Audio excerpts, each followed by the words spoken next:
वृंदावन बांके बिहारी लाल की जय, राधा रानी सरकार की जय। जय श्री राधे श्याम। आज हम जानेंगे श्रीधाम वृंदावन बांके बिहारी और राधा रानी हमारे पूर्ण वृंदावन की पूर्ण लीला और पूर्ण महिमा के जो रहस्य हैं, जो हमें प्रमाणित नहीं है, उन सबके प्रमाणित जानने का प्रयास करेंगे। बाकी तो ठाकुर जी ही हैं जो हमें सद्बुद्धि दें और आप सभी को बता पाएं गर्ग संहिता के अनुसार। और ये गर्ग ऋषि कौन है, ये हम परिचय आपको दे दें। ये श्री गर्ग ऋषि जी वही हैं जिन्होंने श्री कृष्ण जी का नामकरण किया था। गर्गाचार्य जी महाराज वो बहुत बड़े ऋषि थे, ब्रह्म ऋषि थे और बहुत ही तपस्वी, तपोबल, परम वैराग्य, परम ज्ञान और परम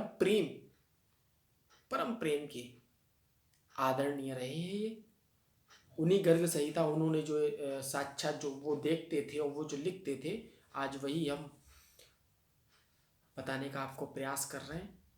उस युग से आज के युग में हमें जो प्राप्त है उसी माध्यम से आपको बता रहे हैं। बाकी भूल चुको तो सभी से माफी चाहते हैं। श्री हरि ओम श्री दामोदराय ऋषिकेशाय वासुदेवाय नमस्तुते। श्री गर्ग संहिता महात्मा पहला अध्याय, गर्ग संहिता का पहला अध्याय, गर्ग संहिता के प्राकट का उपक्रम। जो हम सब हिंदी में ही बोलने का प्रयास करेंगे क्योंकि संस्कृत बोलने पर आप लोग समझ भी नहीं पाएंगे, हिंदी सरल भाषा में आप समझ पाएंगे। जो श्री कृष्ण को ही देवता मानने वाले वृषवंशियों के आचार्य तथा कवियों में सर्वश्रेष्ठ हैं, उन महात्मा श्रीमान गर्ग जी को नित्य बारंबार नमस्कार है। पहला अध्याय में नमस्कार है। सौनक जी बोले, ब्रह्मांड मैंने आपके मुख से पुराणों का उत्तम से भी उत्तम महात्म विस्तार पूर्वक सुना है। वह श्रोतेंद्रियों के सुख की श्रोतेंद्रियों के सुख की वृद्धि करने वाला है।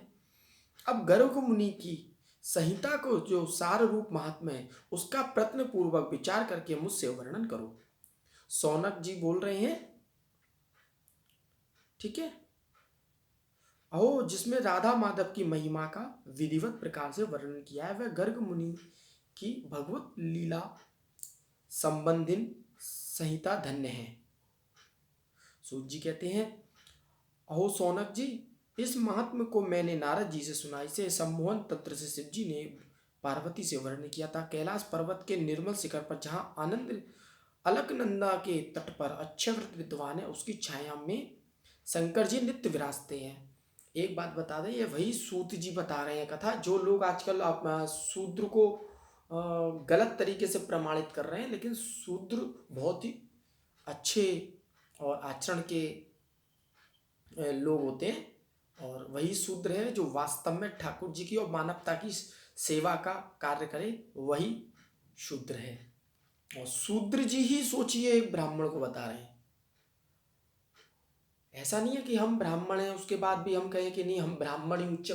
वही उच्च है जो आपको भगवान की लीला का और मानवता की कसौटी पर खरा उतरे। हमारा गोत्र है श्री भारद्वाज। हाँ, तो अभी हम फिर बोल रहे हैं, महात्मा को नारद जी से सुना है। इस सम्मोहन तंत्र से शिव जी के पार्वती से वर्णन किया था। कैलाश पर्वत के निर्मल शिखर पर जहां अलकनंदा के तट पर अक्षयव्रत विद्वान है, अक्षयवट मतलब पेड़ विद्वान है, उसकी छाया में शंकर जी नित्य विराजते हैं। एक समय की बात है, संपूर्ण मंगलों की अधिष्ठात्री देवी गिरिराज ने प्रसन्नता पूर्वक भगवान शंकर से अपनी मन भावत बात पूछी, जिसे वहां उपस्थित सिद्धगण भी सुन रहे थे। ठीक है, जब भगवान ऐसे कहते हैं या कोई शुद्ध पुरुष या भगवान की लीला का कोई वर्णन करते हैं, शुद्ध पुरुष भी आसपास आके सुनते हैं। यह भी वो बता रहे हैं। पार्वती ने पूछा, नाथ, जिसका आप जिस प्रकार ध्यान करते हैं उसके उत्कृष्ट चित्र तथा जन्म कर्म के रहस्य मेरे समक्ष वर्णन कीजिए। शंकर जी से पार्वती जी बोल रही हैं, कष्टहारी शंकर जी जो कष्टों को हरते हैं, पूर्व काल में मैंने साक्षात आपके मुख से श्रीमान गोपाल देव के सहस्त्र नाम को सुना है। अब मुझे उनकी कथा सुनाइए। महादेव जी बोले, सर्वमंगले राधापति परमात्मना गोपाल कृष्ण की कथा गर्ग संहिता में सुनी जाती है।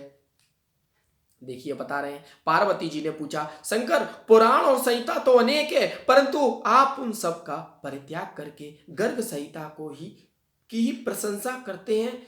उसमें भगवान की किस लीला का वर्णन है, उसे विस्तार पूर्वक बतलाइए। पूर्व काल में किसके द्वारा प्रेरित होकर गर्ग मुनि ने संहिता की रचना की? देव, इसके श्रवण से कौन सा पुण्य होता है और किस फल की प्राप्ति होती है? प्राचीन काल में किन किन लोगों ने इसका श्रवण किया है प्रभु, यह सब मुझे बतलाइए। सूत जी कहते हैं, अपनी प्रिया पार्वती का ऐसा कथन सुनकर भगवान महेश्वर का चित्त प्रसन्न हो गया। उस समय वे सभा में विराजमान थे। वहीं उन्होंने गर्ग द्वारा रचित कथा का स्मरण करके उत्तर देना प्रारंभ किया। महादेव जी बोले, देवी, राधा माधव का तथा गर्ग संहिता का भी विस्तृत महात्म प्रत्न पूर्वक श्रवण करो। यह पापों का नाश करने वाला है।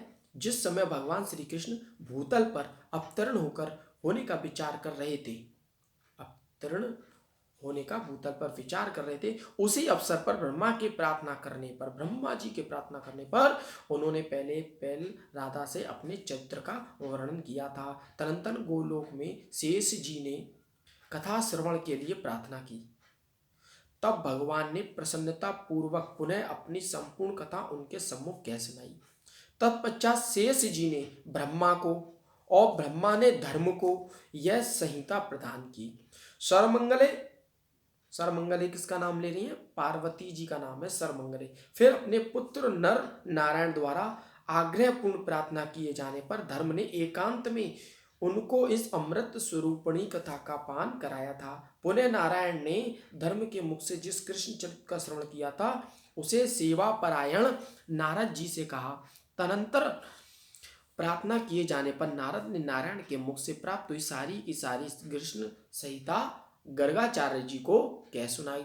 यूं हरि की भक्ति से सरोवर परम ज्ञान को सुनकर गर्ग जी ने महात्मा नारद का पूजन किया। पार्वती नंदन तब नारद ने भूत भविष्य वर्तमान तीनों कालों के ज्ञाता गर्ग जी से यूं कहा।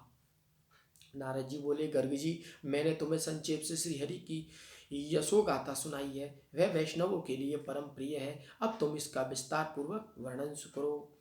विभो, तुम ऐसे परम अद्भुत शास्त्र की रचना करो जो सबकी कामनाओं को पूर्ण करने वाला, निरंतर कृष्ण भक्ति की वृद्धि करने वाला तथा मुझे परम प्रिय लगे।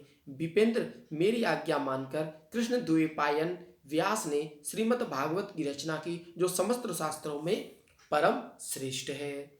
ब्राह्मण, जिस प्रकार मैं भागवत की रक्षा करता हूँ, उसी प्रकार तुम्हारे द्वारा रचित शास्त्र को राजा बहुलाश्व को सुनाऊंगा। इसी प्रकार श्री सम्मोहन तंत्र में पार्वती शंकर संवाद में श्री गर्ग संहिता का महात्म विषय प्रथम अध्याय पूरा हुआ। बोलो बांके बिहारी लाल की जय, राधा रानी सरकार की जय।